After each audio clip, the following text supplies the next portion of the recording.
അല്ലാഹു സുബ്ഹാനഹു വ തആല സലാം പറഞ്ഞു പരിശുദ്ധ റസൂലിനോട് സ്വല്ലല്ലാഹു അലൈഹി വസല്ലം, അസ്സലാമു അലൈക അയ്യുഹൻ നബിയ്യു വറഹ്മത്തുള്ളാഹി വബറകാതുഹു. ഇത് അല്ലാഹു പുണ്യനബിക്ക് പറഞ്ഞ സലാമാണ്. പുണ്യനബിയോട് സലാം പറഞ്ഞു. നമ്മളോട് എന്താ പറഞ്ഞത്? സ്വലാത്ത് മാത്രം പോരാ, സലാമും വേണമെന്നാണ്. നമ്മൾ സ്വലാത്ത് ധാരാളം ചൊല്ലും, പലപ്പോഴും സലാം ഉണ്ടാവാറില്ല.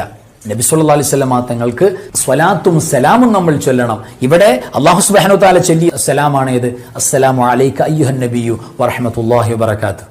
ഉണ്ടോ? ഈ പരിശുദ്ധമായ സ്വലാത്തിന്റെ മഹത്വം എന്താ?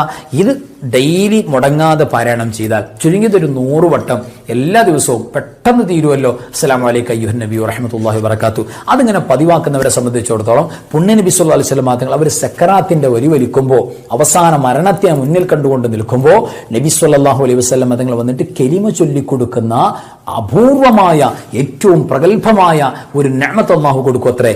ഈ പരിശുദ്ധമായ സലാത്ത് സലാം ധാരാളം ചൊല്ലുന്നവർക്ക് അല്ലാഹു തൗഫീഖ് നൽകട്ടെ. ഈ സമ്മാനം എപ്പോഴാണ് കിട്ടിയത്? പരിശുദ്ധമായ റജബ് മാസത്തിന്റെ രാത്രിയിലാണ്.